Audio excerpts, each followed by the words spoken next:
성도 여러분 반갑습니다. 새로운 한 주가 시작되었습니다. 월요일 아침 기도회로 나오신 여러분을 주님의 이름으로 환영하고 축복합니다. 우리 함께 찬송하면서 하나님 앞에 나아가십시다. 찬송가 412장 내 영혼이 극히 깊은 데서 함께 찬송합니다.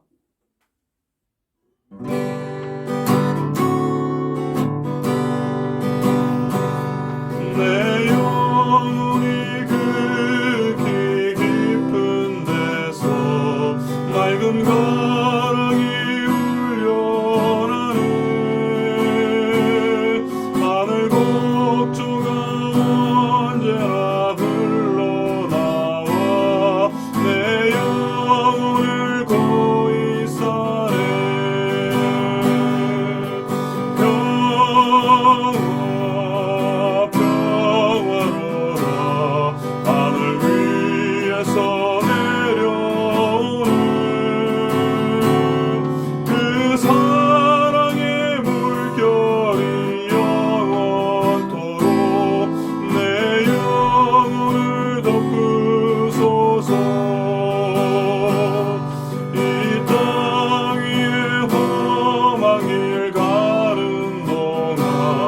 참된 평화가 어디 있노.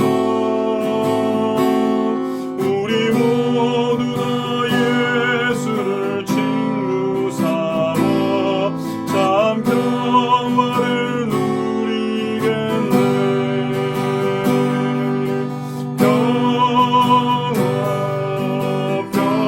평화로라 하늘 위에서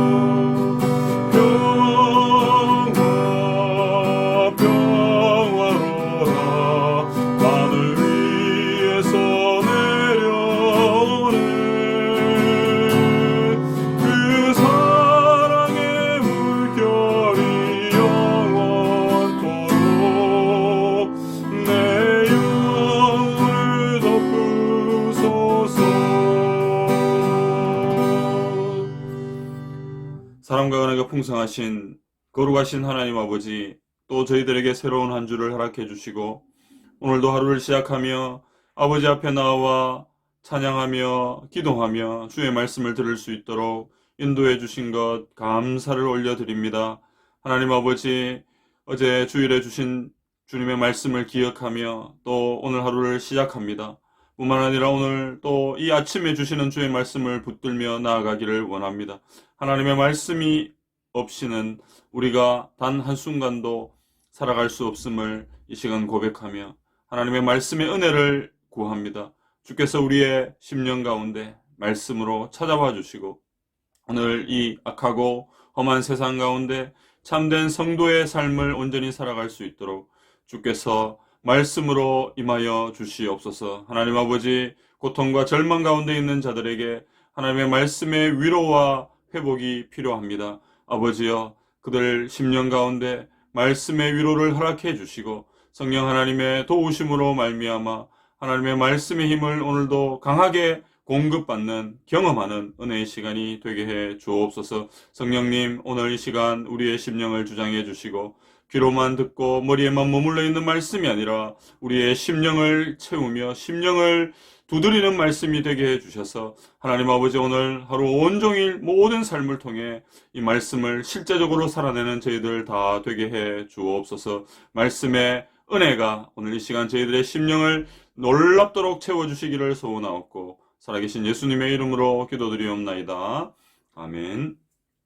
하나님 말씀 보겠습니다. 오늘 우리에게 주시는 하나님의 말씀은 데살로니가 전서 5장 1절에서 11절까지의 말씀입니다. 신약성경 332페이지 데살로니가 전서 5장 1절에서 11절까지의 말씀을 제가 읽습니다. 하나님의 말씀을 들으십시오. 형제들아, 때와 시기에 관하여는 너희에게 쓸 것이 없음은 주의 날이 밤에 도둑같이 이를 줄을 너희 자신이 자세히 알기 때문이라. 그들이 평안하다 안전하다 할 그때에 임신한 여자에게 해산의 고통이 이름과 같이 멸망이 갑자기 그들에게 이르느니 결코 피하지 못하리라. 형제들아 너희는 어둠에 있지 아니하매 그날이 도둑같이 너희에게 임하지 못하리니 너희는 다 빛의 아들이요 낮의 아들이라. 우리가 밤이나 어둠에 속하지 아니하나니 그러므로 우리는 다른 이들과 같이 자지 말고 오직 깨어 정신을 차릴지라. 자는 자들은 밤에 자고 취하는 자들은 밤에 취하되 우리는 낮에 속하였으니 정신을 차리고 믿음과 사랑에 호심경을 붙이고 구원의 소망의 투구를 쓰자. 하나님이 우리를 세우심은 노하심에 이르게 하심이 아니요 오직 우리 주 예수 그리스도로 말미암아 구원을 받게 하심이라. 예수께서 우리를 위하여 죽으사 우리로 하여금 깨어 있든지 자든지 자기가 함께 살게 하려 하셨느니라. 그러므로 피차 권면하고 서로 덕을 세우기를 너희가 하는 것 같이 하라. 아멘. 월요일 아침 예배 자리로 나오신 사랑하는 성도 여러분, 주님의 이름으로 환영하고 축복합니다. 이 시간 은혜의 자리로 나오신 주님의 자녀들 위에 삼위 하나님의 위로와 평강이 임하시기를 간절히 소원합니다. 성도 여러분, 오늘 본문은 데살로니가 전서의 마지막인 5장입니다. 지난 시간에 살펴본 4장 마지막 단락에서 바울은 예수님의 재림에 대한 권면을 했는데요. 이어서 5장에서도 예수님께서 다시 오실 날이 도둑같이 이르게 될 것을 말씀하면서 빛의 자녀들은 깨어 있을 것을 권면합니다. 그리고 그때까지 믿음을 잘 지키고 서로 권면하며 덕을 세우는 삶을 살 것을 당부합니다. 결국 마지막 때를 살아가는 하나님의 자녀가 어떻게 살아가야 할지를 우리에게 말씀을 통해 가르쳐 줍니다. 이러한 본문 전체의 내용을 염두에 두고 오늘을 살아가는 우리에게 말씀하시는 하나님의 음성을 들을 수 있기를 간절히 바랍니다. 오늘 본문을 통해서 얻을 수 있는 교훈은 무엇입니까? 첫째, 우리는 주님의 재림의 날이 갑자기 임하게 될 것을 기억하고 항상 주님을 맞이할 준비를 하는 삶을 살아야 합니다. 바울은 1절에서 예수님의 재림의 때와 시기에 관해서 데살로니가 성도들이 이미 알고 있음을 밝힙니다. 그리고 2절은 그 내용을 보다 자세하게 설명합니다. 2절입니다. 주의 날이 밤에 도둑같이 이를 줄을 너희 자신이 자세히 알기 때문이라. 여기서 자세히라는 말은 정확하고 철저하게 알고 있다는 것을 의미합니다. 이런 지식을 가진 사람들은 다른 사람들의 말에 쉽게 흔들리지 않죠. 그들에게는 시한부 종말론 같은 것은 발붙일 틈이 없습니다. 오직 하나님만이 주님의 재림의 때와 시기를 결정하신다는 것을 분명히 인정하고 있기 때문입니다. 바로 이런 사람들이 데살로니가 사람들이었습니다. 자, 그런데 바울이 이 문제를 거론하는 것은 그날을 맞이하는 자세와 관련하여 일부 잘못된 태도가 형성될 가능성이 있었기 때문으로 보입니다. 성도 여러분, 바울은 본문에서 두 부류의 사람들을 대비시키고 있는데요. 한 부류는 그날이 언제인지 모르므로 그날이 닥치기 전까지는 아무 일도 없다는 식으로 사는 사람들입니다. 3절입니다. 그들이 평안하다 안전하다 할 그때에 임신한 여자에게 해산의 고통이 이름과 같이 멸망이 갑자기 그들에게 이르리니 결코 피하지 못하리라. 이 사람들은 그날이 당장 임하지 않는 한 우리는 안전하다, 우리는 평안하다 이렇게 말합니다. 그래서 이것은 그들의 삶을 세상적으로 절제 없고 규모 없이 만들어가죠. 그래서 그날을 언제인지 꼭 알아야겠다고 생각하는 사람들이나 그날을 정확히 모르기 때문에 안심하고 적당히 살아도 된다고 생각하는 사람들이 있는데요. 이들 모두는 다 하나님의 뜻을 거스르고 있는 공통점이 있습니다. 그래서 이런 사람들에게는 주님의 날이 도둑과 같이 또 해산의 고통이 갑자기 임하는 것 같이 알지도 못하는 사이에 갑자기 임하는 것을 확인하게 될 것입니다. 성도 여러분, 본문에서 제기되는 문제는 재림의 시기에 관한 것인데요. 그러면 언제 그날이 임할까요? 그것은 예나 지금이나 많은 사람들이 궁금해하는 문제입니다. 그래서 그날이 언제인지에 대해서 많은 사람들이 연구도 하고 분석도 해도 그 답은 절대로 찾을 수 없습니다. 아니, 찾지 못합니다. 왜냐하면 그날에 대해서는 오직 하나님 아버지만 아시기 때문입니다. 마가복음 13장 32절. 그러나 그 날과 그때는 아무도 모르나니 하늘에 있는 천사들도 아들도 모르고 아버지만 아시느니라. 성경은 그날에 대해 분명히 규정합니다. 하나님 아버지 외에 어떤 존재도 그날을 알 수 없고 오직 아버지만 아신다고 말씀합니다. 그래서 그것은 철저하게 아버지의 영역입니다. 인간이 하나님 아버지의 영역을 침범하여 그날을 알려고 하는 것은 절대 잘못된 행동입니다. 또한 하나님은 예수님의 재림의 날을 정확하게 가르쳐 주지 않습니다. 사도행전 1장 11절 말씀처럼 너희가 예수님의 올라가심을 본 그대로 오시리라. 이렇게 알려주신 데에는 깊은 뜻이 있지 않을까요? 성도 여러분, 하나님의 때를 순종하는 마음으로 기다리고 소망하면서 하나님의 뜻대로 행하는 사람들을 하나님은 기뻐하실 줄 믿습니다. 따라서 우리는 그날이 언제인지에 대한 관심은 내려놓고 그날이 언제든지 임하더라도 주님을 기뻐하며 맞이할 수 있는 성도로 준비되어야 합니다. 마태복음 25장에 나오는 기름을 준비하고 깨어서 신랑을 기다리는 슬기로운 처녀들처럼 우리는 다시 오실 예수님을 기다려야 합니다. 주님이 언제 오실지 모르기 때문에 항상 깨어서 오실 주님을 맞이해야 합니다. 사랑하는 성도 여러분, 우리 각자에게 주어진 삶의 자리에서 우리의 믿음을 잘 지키면서 주님이 맡기신 사명을 기쁨으로 감당하는 삶이야말로 다시 오실 예수님을 기다리는 성도의 마땅한 삶인 것을 믿으시기를 바랍니다. 오늘 하루도 각자의 자리에서 주님을 위해 힘써 살아가는 성도들이 되시기를 주님의 이름으로 축복합니다. 두 번째, 오늘 본문을 통해서 얻을 수 있는 교훈은 무엇입니까? 둘째, 우리는 주님께서 언제 재림하실 것인지 보다 우리가 어떻게 살아야 할 것인지에 더 집중해야 합니다. 즉, 언제보다는 어떻게가 더 중요하다는 것을 기억하시기 바랍니다. 4절입니다.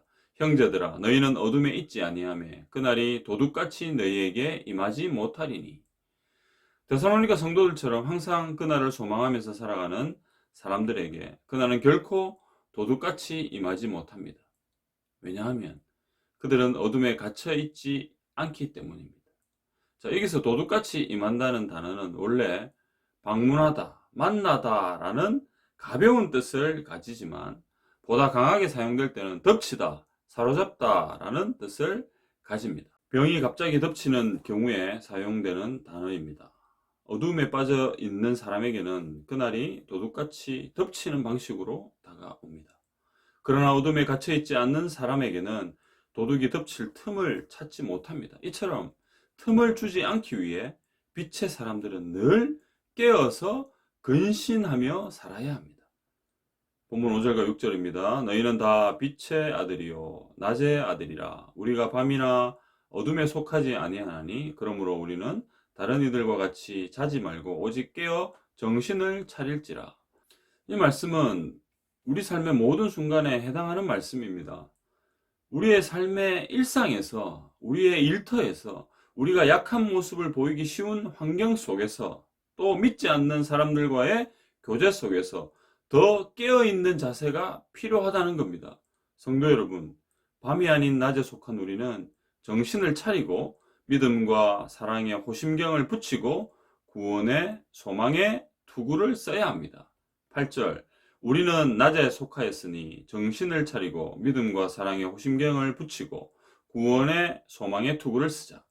자, 이 말씀은 에베소서 6장 13절에서 17절에 나오는 하나님의 전신갑주와 비슷한 말씀입니다. 사랑하는 성도 여러분, 그렇습니다. 다시 오실 예수 그리스도를 소망하는 우리는 주님의 재림을 기대하며 소망할 때 가슴이 뜁니다. 힘들고 고달픈 이 땅의 인생이라 할지라도 그 주님을 기대하고 소망할 때면 모든 고달픔과 괴로움을 잊어버릴 수 있다는 말씀이죠. 속히 주님 배웠기를 뛰는 가슴으로 사모하고 바라는 겁니다. 성도 여러분, 주님의 재림에 대해 지금까지 우리는 어디에 관심이 있었습니까? 주님께서 언제 오실지에 대한 관심은 정말 많았던 것 같습니다. 그러나 정작 주님을 기다리는 우리가 어떻게 살아야 할 것인가에 대한 관심은 상대적으로 적었던 것 같습니다. 이것이 문제이죠. 왜 우리는 그날에만 관심을 가집니까? 그날보다 그날이 임할 때까지 주님이 기뻐하시는 삶을 사는 것이 더 중요하지 않겠습니까? 이제 우리의 관심을 바르게 돌려야 합니다. 오늘을 최선을 다해 사는 사람에게 소망의 내일은 기다립니다. 주님이 언제 오실까에 대한 기대보다 오늘 나에게 주어진 삶을 바르게 살아가는 성도들이 되시기를 간절히 소원합니다. 그러므로 다시 오실 주님을 기다리고 소망하면서 오늘도 각자의 자리에서 하나님의 뜻을 깨닫고 그 뜻을 온전히 이루어가는 주님의 귀한 자녀들이 되시기를 간절히 소원합니다. 성도 여러분, 또 한편으로 보면요, 이렇게 주님께서 다시 오실 것에 대한 기대와 소망, 이것조차 없는 사람들이 있다는 말입니다. 이게 정말 안타까운 일이거든요. 왜 그렇습니까? 이 땅이 너무 좋기 때문입니다. 이 세상이 너무 행복하고 이 세상에서 즐기는 우리 육신의 즐거움, 쾌락, 이것이 그 만족이 너무나 크다는 거예요. 그렇기 때문에 예수님이 다시 오시든 안 오시든 별로 관심이 없습니다. 예수를 믿어도 이 땅에 우리가 누리는 육신적인 삶에 대한 것에 우리의 관심이 다 쏟아져 있을 때 다시 오실 예수님에 대한 기대, 소망 이런 것 없어진다는 말이죠. 여러분, 이건 너무나 안타까운 일입니다. 그런 성도가 되어서는 안 되겠지요. 오늘도 주님은 우리에게 이 귀한 말씀을 주시면서 다시 오실 예수 그리스도에 대한 소망을 가지라고 말씀합니다. 뿐만 아니라 그 날에만 관심을 가지지 말고 우리가 그 날을 소망하면서 기다리는 성도라면 오늘 우리에게 주어진 그 일들, 그 사명들, 거기에 최선을 다하는 삶을 살아야 한다고 주님은 우리에게 가르쳐주고 있습니다. 오늘 하루도 온전히 주님의 나라를 위해, 복음을 위해 주어진 삶을, 사명을 기쁨으로 감당하는 저와 여러분이 되기를 간절히 소원합니다. 마지막 한 가지, 오늘 본문을 통해서 얻을 수 있는 교훈은 무엇입니까? 우리는 다시 오실 예수님을 소망하면서 서로 권면하고 덕을 세우는 삶을 살아야 합니다. 10절, 예수께서 우리를 위하여 죽으사 우리로 하여금 깨어있든지 자든지 자기와 함께 살게 하려 하셨느니라.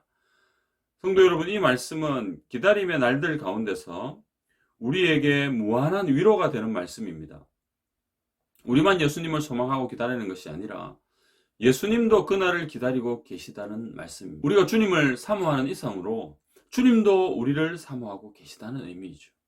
우리가 주님을 사랑하는 이상으로 주님은 우리가 주님의 사랑을 알아주기를 바라십니다. 성도 여러분, 이처럼 우리와 주님은 서로가 곧 다시 만날 것에 대해 기대하고 소망한다는 것을 기억하시기를 바랍니다. 11절, 그러므로 피차 권면하고 서로 덕을 세우기를 너희가 하는 것 같이 하라. 여기서 너희가 하는 것 같이 하라는 말씀은 데살로니가 성도들이 지금까지 서로 권면하고 덕을 세우는 삶을 잘 살아왔는데 이것을 계속해서 유지하라는 말씀입니다. 감사하게도 데살로니가 성도들은 예수님의 재림에 대해 잘 알고 있었고 주님을 기다리는 성도들이 어떻게 살아야 할지도 알아서 서로 권면하며 덕을 세우는 삶을 살아왔습니다. 믿음의 공동체 안에서 아름다운 섬김과 교제가 풍성했다는 말씀이죠. 이러한 섬김과 교제는 일시적인 것이 아니라 주님이 다시 오시는 그날까지 계속되어야 합니다. 사랑하는 성도 여러분, 하나님은 우리에게 믿음의 동력자들을 붙여주시고 믿음의 공동체인 교회를 우리에게 주셨습니다. 우리 교회 공동체 안에 있는 믿음의 지체들은 하나님께서 붙여주신 동력자들이므로 우리가 주님의 마음으로 서로를 잘 섬겨야 합니다. 무엇보다도 다시 오실 예수님에 대한 기대와 소망을 가지고 마지막 때에 믿음을 잘 지키도록 권면하고 섬겨야 합니다. 뿐만 아니라 교회 공동체 안에서 서로에 대해 덕을 세우는 삶을 우리는 반드시 살아야 합니다. 여기서 덕을 세운다는 단어는 헬라어로 오이코도메오라는 단어. 이 단어는 원래 집을 짓다는 뜻을 가집니다. 건축하다라는 뜻이죠. 교회 공동체는 집을 짓는 것처럼 각 지체가 다 연결되어 아름다운 공동체를 만들어 가야 합니다. 특히 마지막 때에 더욱 서로를 격려하고 섬기면서 주님이 기뻐하시는 건강한 교회 공동체를 함께 세워 가야 합니다. 성도 여러분, 이제 이 일은 우리에게 주어진 중요한 사명입니다. 교회 공동체 안에 있는 지체들을 주님의 마음으로 섬기되 주님이 다시 오실 그 마지막 때까지, 또 그날이 가까울수록 더욱 건강한 교회 공동체를 함께 세워가는 주의 성도들이 되시기를 간절히 소원합니다.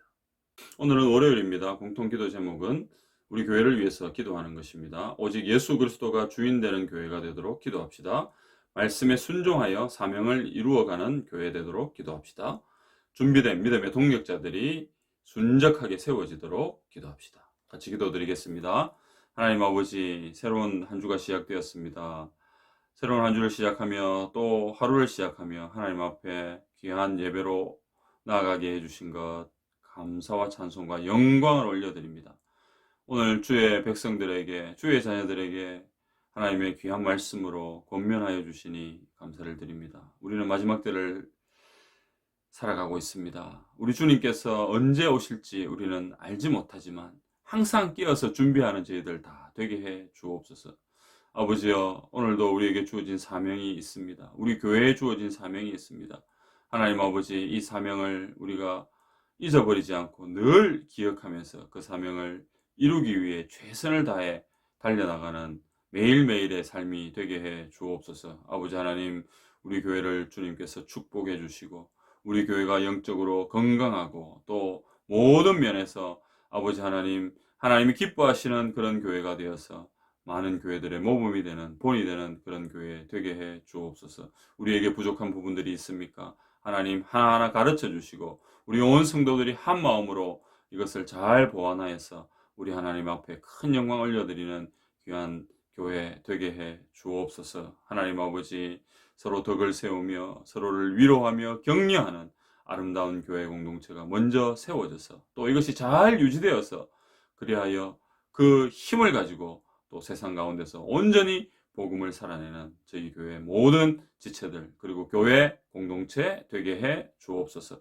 또 아버지 하나님, 오늘 주신 말씀을 가지고 오늘 하루를 살아가야 합니다. 아버지, 이 말씀이 힘이 되게 하시며 능력이 되게 해 주셔서 아버지 하나님, 오늘 하루도 온전히 말씀을 살아내므로 우리 주님의 마음을 기쁘게 해드리는 저희들 다 되게 해 주옵소서.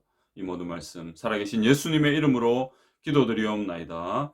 아멘. 공통 기도 제목 가지고 기도하시고요. 또 여러분 개인적인 기도 제목 가지고 기도하시기를 바랍니다.